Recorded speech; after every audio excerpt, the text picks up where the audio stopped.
Hey, what's going on, guys? What's going on? Today is an interesting day because just when you thought that Will Smith and Jada Pinkett-Smith that story was done, that there's nothing else to talk about, that it's kind of dead and buried, new things kind of emerge to the surface that lead us to think. And so, what I'm going to do is I'm going to talk about Will Smith and Jada from a financial standpoint in terms of what might happen if these two get a divorce and what divorce really means for your finances and things like that.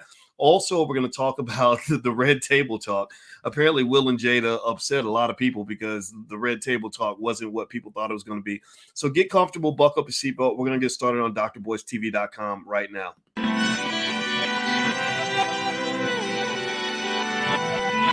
Here we are, clan the isms, cataclysm, great. Our people out here struggling, trying to make it in this state.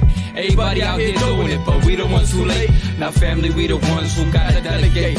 Get that money in the power, never be fake. Stick to co-sign for 3. What did he say?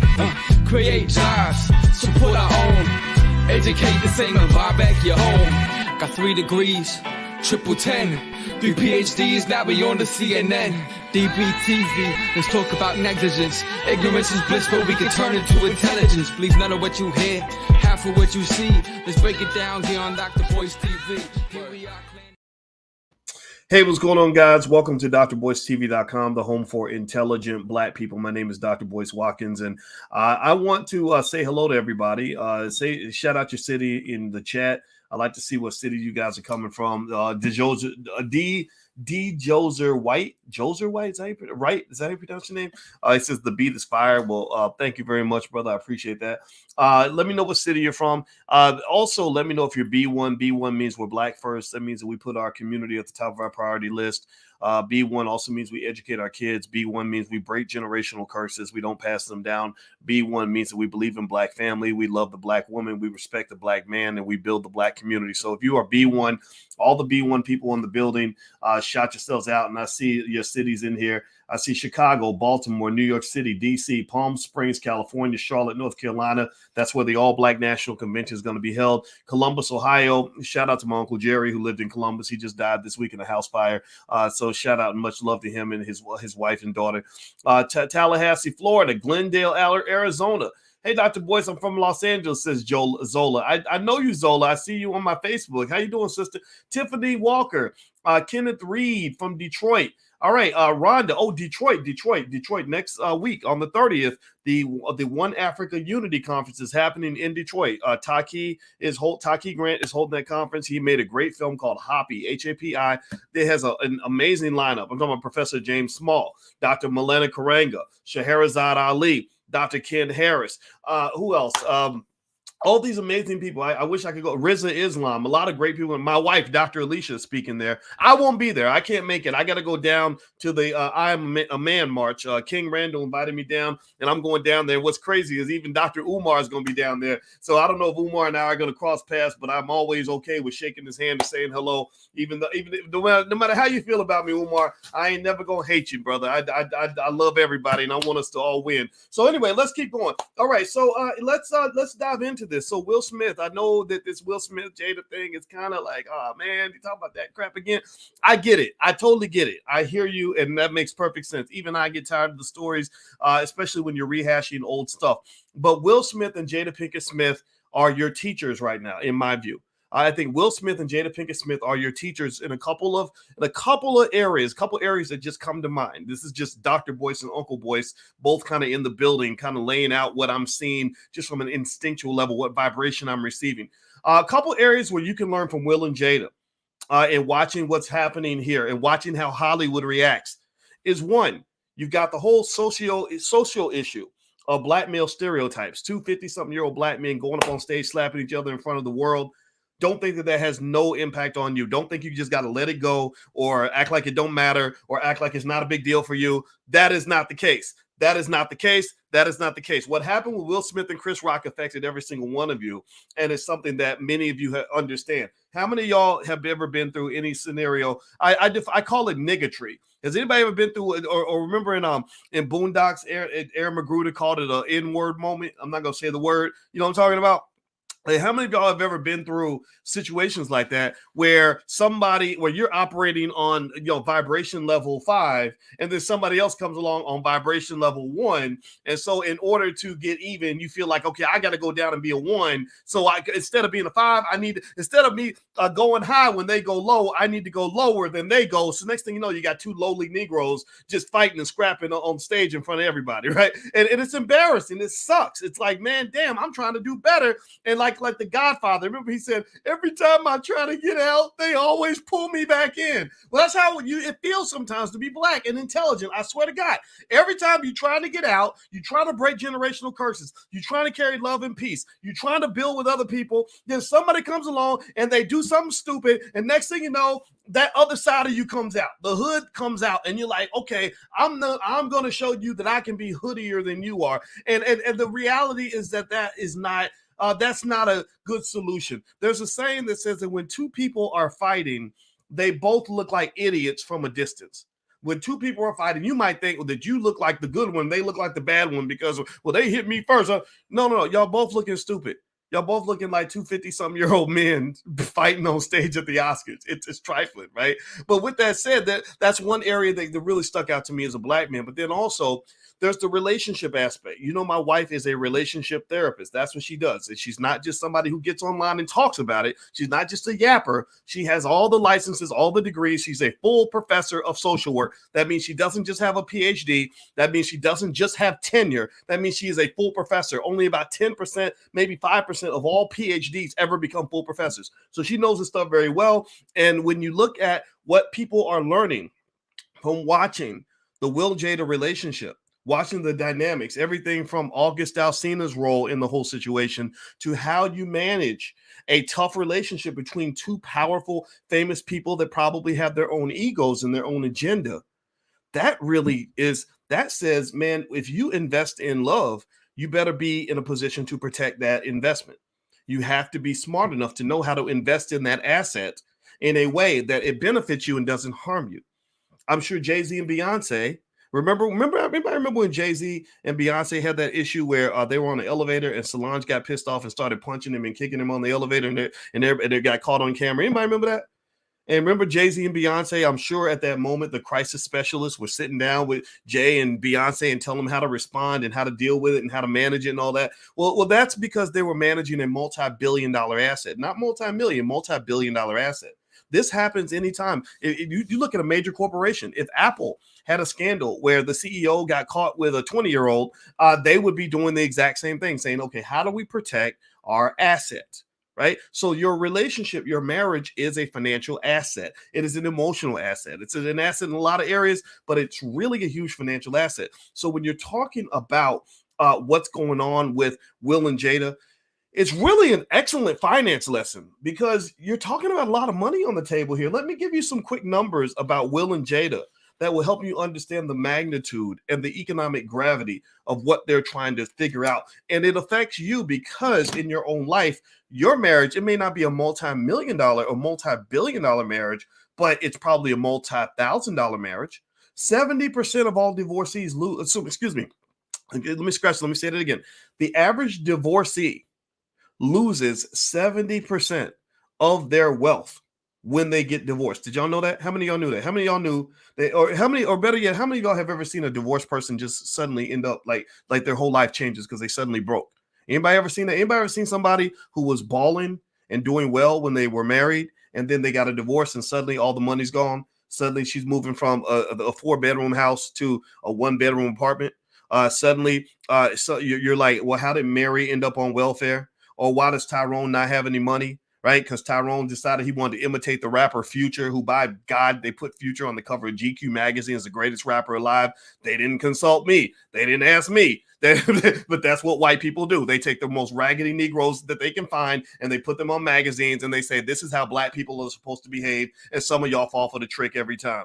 some of y'all fall for the trick every time. So no, Future is not the greatest rapper alive because Future does not represent what the black community needs to be. When you have 1,000 babies, mamas, and kids splattered everywhere, it shows a lack of respect for the black family, a lack of respect for yourself, a lack of respect for your children. It creates nothing but chaos and generational curses. But again, that's what white supremacy does. They're going to promote the worst of you and they're going to hide the best of you. That's why black people must own black media. We must own media because I guarantee, I know the sister that runs Quayle TV and they get millions of views too. And I guarantee you that if you went to Quayle TV and said, who's the greatest rapper alive?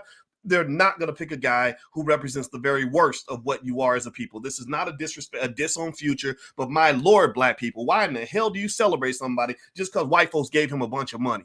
That does not make him a superstar. That does not make him better than you. That does not make him a winner. If you look at the choices that some people make in their lives, and I'm not picking on this particular guy, I want to get away from that. It really is a matter of kind of just saying, what are you really celebrating? What are you trying to become? What example are you setting for your children? And why is it that you can't disconnect the things you celebrate from the devastation that you're seeing all around you? Though you can't just put it all on, you can't put everything directly on the white man. Some of that comes from you. So anyway, do me a favor, hit the thumbs up button, thumbs up, thumbs up, thumbs up, share, subscribe if you haven't done it yet. Just a reminder, if you live in Chicago, also, I'll let you guys know very soon, my wife and I are going to do a Black Love and Money event in Chicago on May 15th. So if you want to come out to that event, May 15th, just make sure you get on the email list. If you go to boycewatkins.com, you can get on the list. And we'll list the passes up there. And also, if you want a free e-copy of my book, I have a book basically where you can invest $5 a day and build wealth for your family by investing $5 a day. It's a $5 a day plan for Black wealth and Black power. So if you'd like to get a copy for free, just go to blackmoneyminute.com. The URL's on the screen. Or if you're on Instagram, hit the link in the bio. So let me give you some numbers on Will Smith and Jada to help you understand the magnitude of what they're dealing with financially.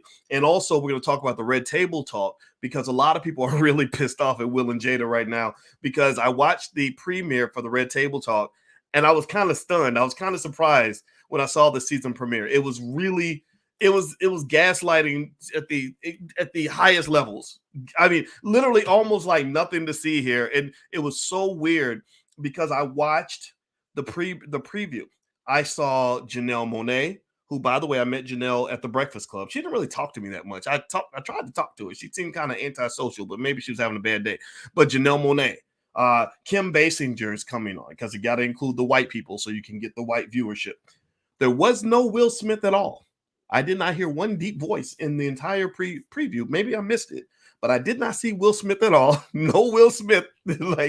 So he's not involved in any of this. I also noticed that it seemed to me, and maybe I got to go watch it again, but I could have sworn that every single guest was a woman. So apparently this is a woman show, right? And they talked about things that women should care about and that we should all care about, right? If you care about protecting women, you got to care about these things, abuse and bad relationships, stuff like that. And so this made me really, and the big thing that was missing was there was no conversation about the Oscars at all. There was nothing. There was no and then we're going to talk about what was behind the slap.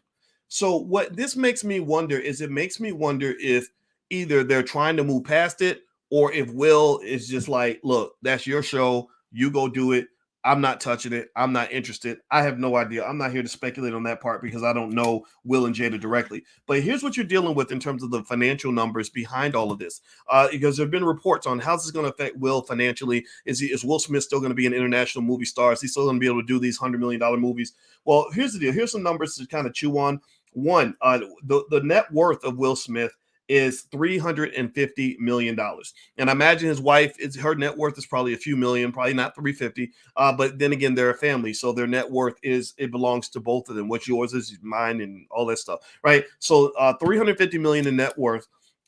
His films have grossed $9.3 billion. So he is truly an international star at the highest proportions. Shout out to Will for that. his top 5 movies actually grossed 3.86 billion. And I was really kind of surprised at how corny these movies were. I feel kind of bad for him. I feel bad for black people to go to Hollywood. And this is probably why this will make me want to slap somebody. You got to go to, you're making all this money, but you're doing a lot of really corny shit. Does anybody ever feel that way? Like these movies are so stupid and weird and simple-minded, and you can't be deep at all. You can't, especially as a man, you got to kind of emasculate yourself a little bit. And so his top 5 grossing films, which are films that I would probably never want to be in, except maybe 1 or 2, is number 1 was Aladdin, believe it or not. If that's crazy, right? Would anybody give me a yes or no? Would anybody have ever guessed that Will Smith's highest grossing film ever was Aladdin? Would anybody have ever guessed that?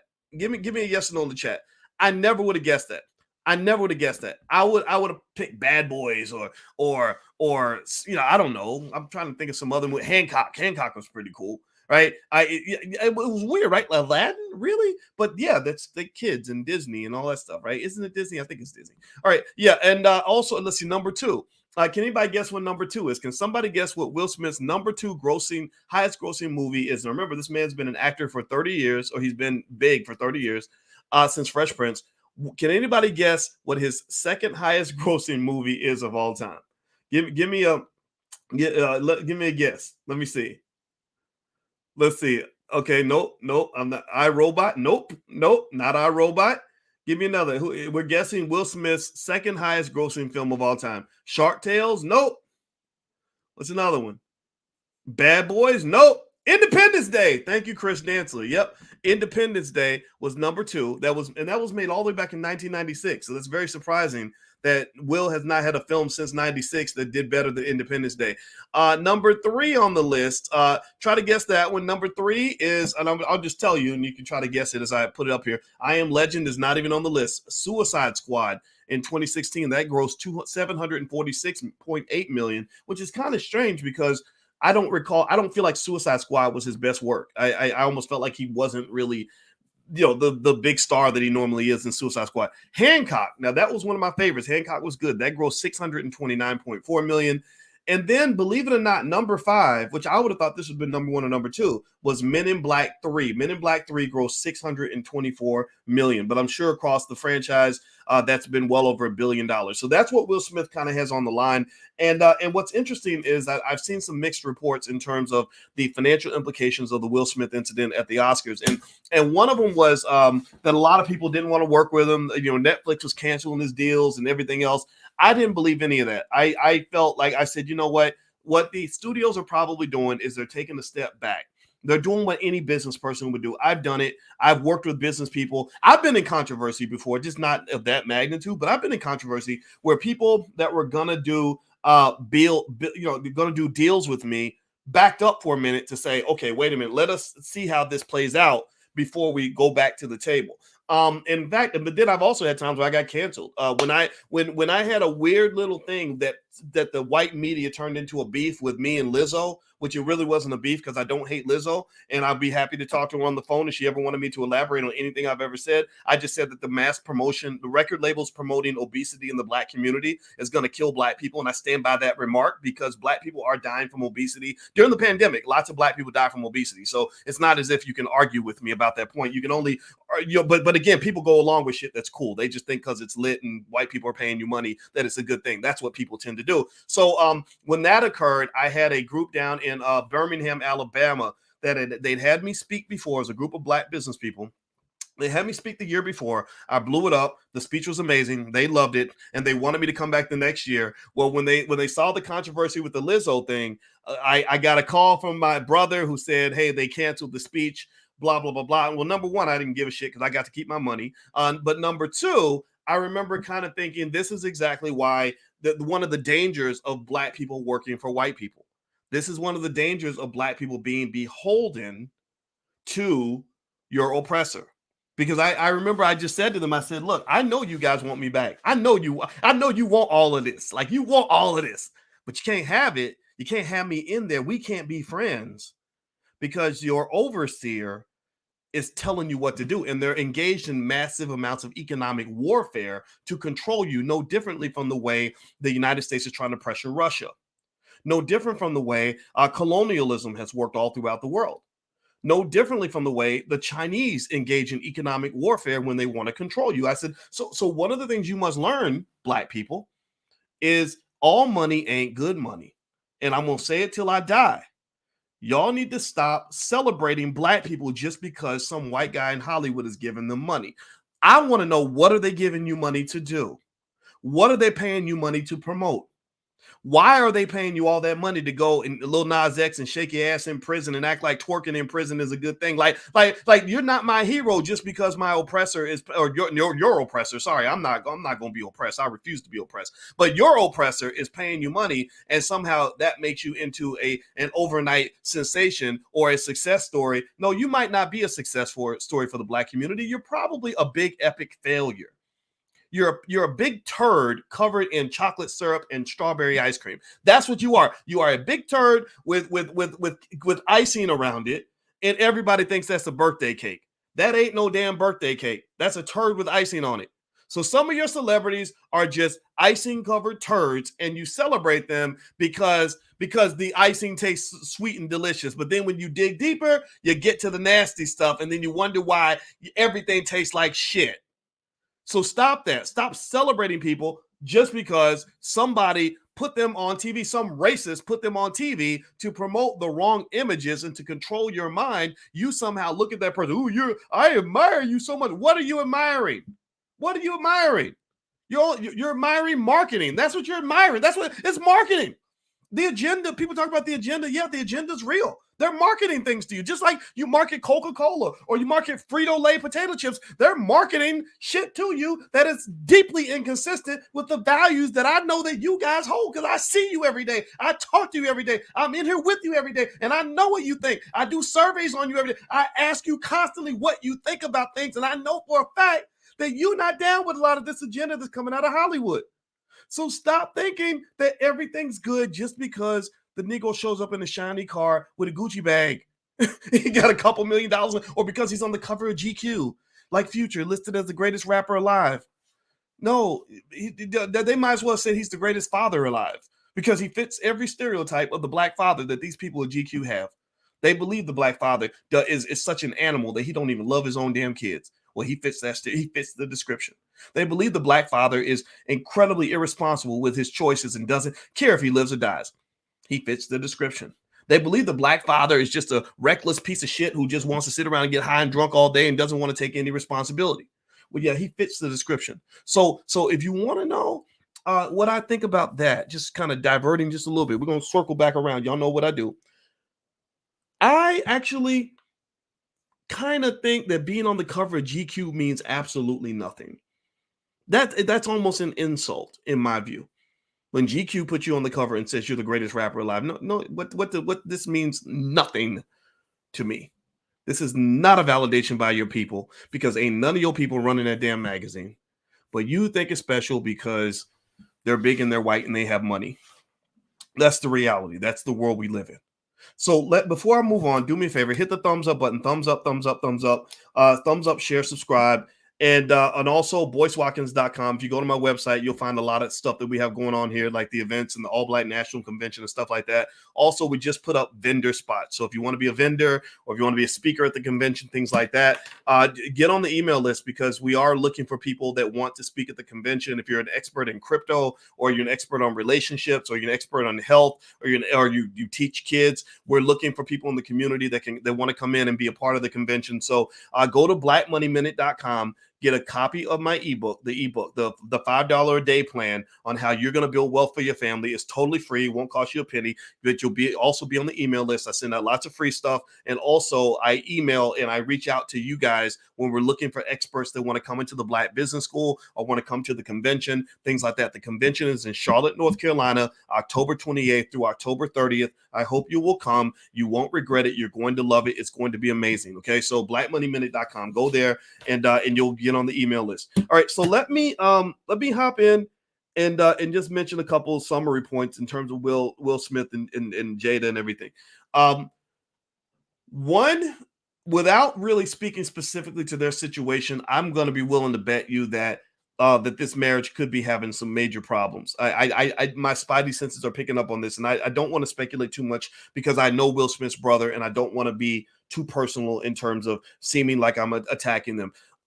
Why does that matter? Well, I bring that up because if you're talking about a divorce, the one thing that's interesting about relationships that people don't think about is, number one, your relationships can really impact your financial situation. If you look at Beyonce and Jay-Z, that is a power marriage. Both of them benefited economically by coming together. If you look at Barack Obama and Michelle Obama, that was a power marriage. Both of them benefited by coming together. Each of them individually has earned hundreds of millions of dollars because they're a couple. If you look at me and my wife, that is a power relationship to some extent. I'm not bragging, but it's true. I can go in spaces and I can get things done with my partner next to me that I can't get done by myself, and vice versa. Having me next to her is more of a benefit than it is a loss. I think now don't get me wrong. If she's trying to become a Supreme Court justice, it ain't gonna work. She won't. White folks are gonna dislike her even more. But there are some things I'm able to do as her husband. One of the things that's really important to understand as you form your own power relationships, everybody in here should be looking to do that in some way that is ethical, that is also beneficial to your soul and your well-being, is that when you create those relationships, whether you're talking about friendships or working with your siblings or getting together with a spouse, or checking out some woman that you're thinking about bringing into your life, understand that what you're doing, pay attention now, pay attention. I'm putting on my finance professor hat here, is you are building an asset that is of tremendous economic value for you and your family.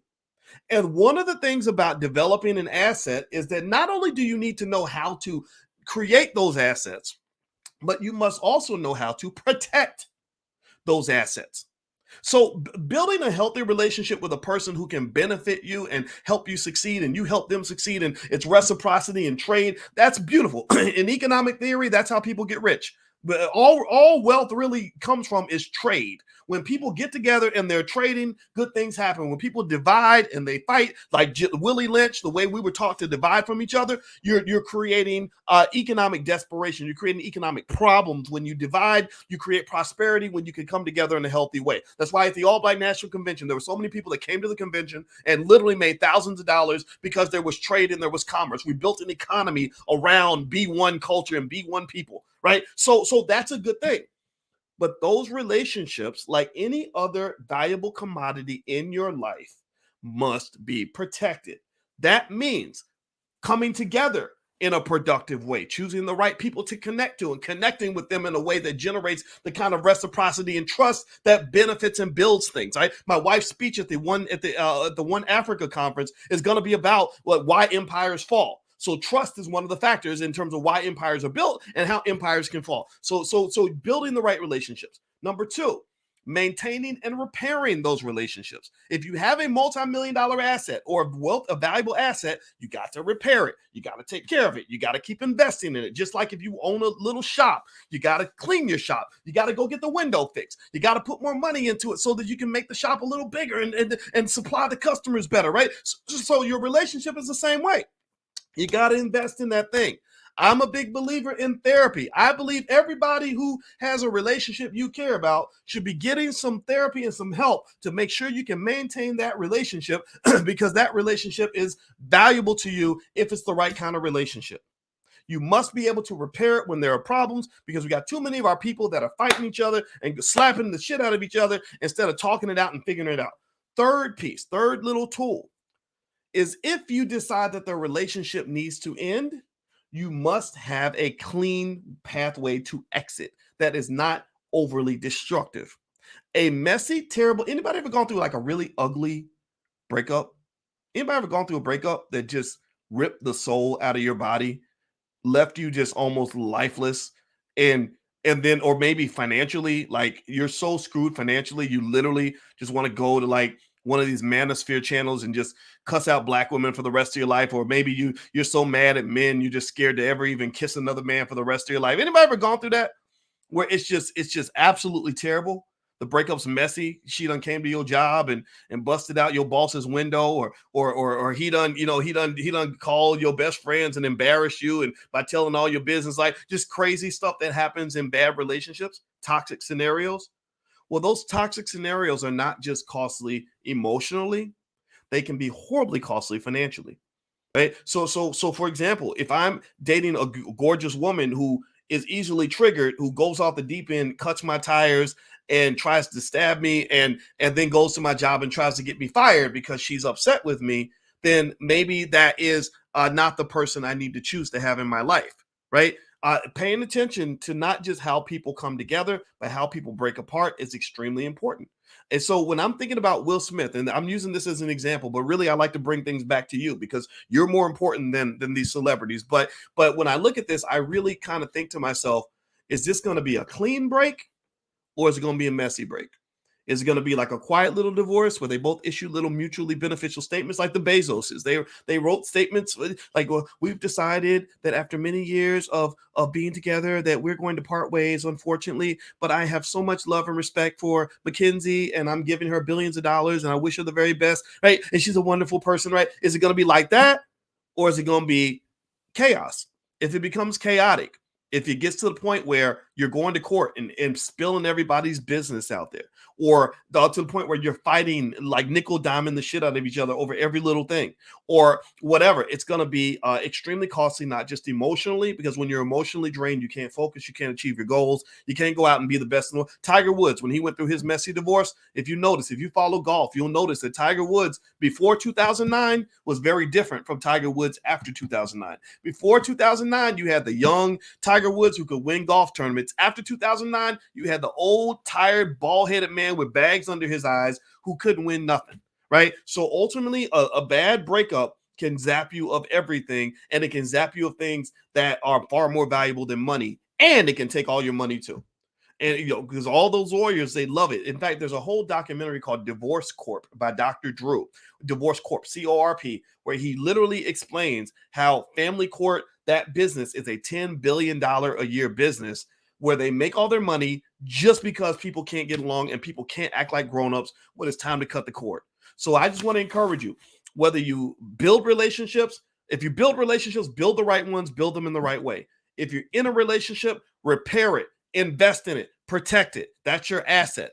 If you're ending a relationship, end it in a way that is peaceful and mature. If you're dealing with a crazy person, find a way to peacefully, slowly move your ass away from that crazy person, but so before they come and mess up everything you got going on. Because I've seen it a million times. I've seen people go absolutely broke because they had a bad divorce or a bad relationship. So I hope that this helps you guys.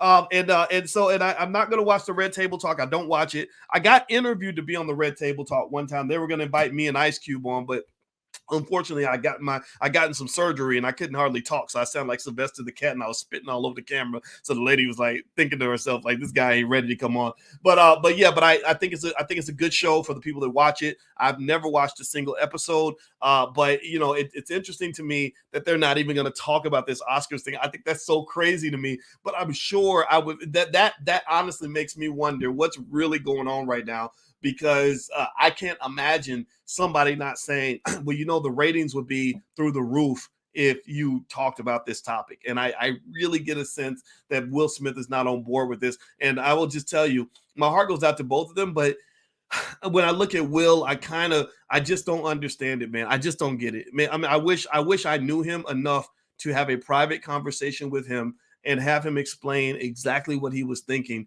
because I don't understand why you spend 30 years building this perfect persona to just blow it, just destroy it like that. I don't get it. I'm not saying he shouldn't have slapped him. I'm not saying Chris Rock didn't deserve it. You can think whatever you want, protect it. Whatever you believe is fine. I just don't get it. I mean, I'm not, first of all, I'm not going to be the Fresh Prince. I'm not going to do the things Will Smith did to build his career. I'm not going to do that movie 6 Degrees of Separation because I'm not getting to bed with no man. There's a lot of things Will sacrificed and did over 30 years that I would never do.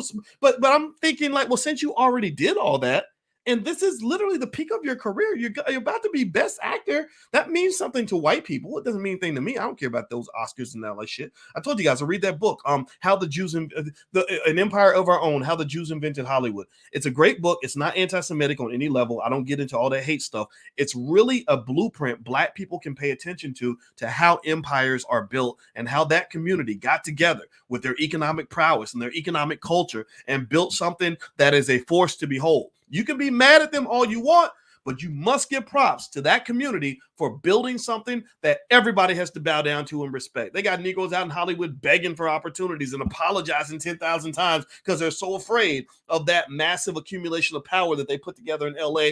I'm not knocking it at all. So, but what I'm saying is at the end of the day, I don't honor any of that because that's not mine. That's not where I come from. We've got empires we need to build. We got things we need to do. We need to stop worshiping what other people have and start paying attention to what we can have together. That's where the real power is. So I'd love to see if Will Smith is developing things behind the scenes that are going to be places where we can be proud, where we can honor our own. And then if somebody decides to get up and slap somebody at an event, we deal with it appropriately, and we decide if we want to cancel that person or not.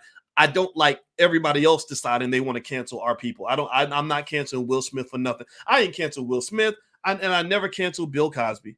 Don't get me wrong. I'm not saying Bill didn't do some stuff he shouldn't have done. He should have spent more time next to his wife. He should have been hanging out in the Playboy Mansion so much. But I think Bill Cosby is either a bad person who did good things or he's a good person who did bad things. And I think understanding that nuance when our people make mistakes is extremely important. That's something we're willing to do that other people are not willing to do. So you're not going to convince me that Bill Cosby never existed. I'm not going to listen to you when you say that because I like the Cosby Show. I like A Different World. I like the fact that he gave money to HBCUs, and I ain't going to never forget that. So that's my 2 cents. That's what I believe. That's where I stand. I'm not apologizing. So God bless everybody. I hope you guys have a great day. Please hit the thumbs up button, thumbs up, share, subscribe if you haven't done it. Also, if you want a free e-copy of my book, How to Build Massive Wealth in the Stock Market for Your Family by Investing $5 a Day, you can go to blackmoneyminute.com. The URL's on the screen, blackmoneyminute.com. And also, if you want to learn about the One Africa Unity Conference in Detroit,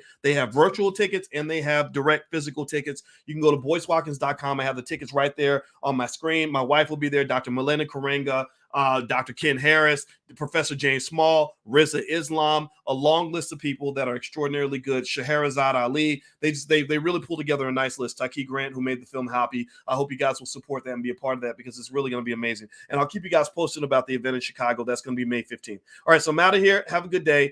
Thank you, everybody. I love you, and I'll see you soon. Take care now. Peace.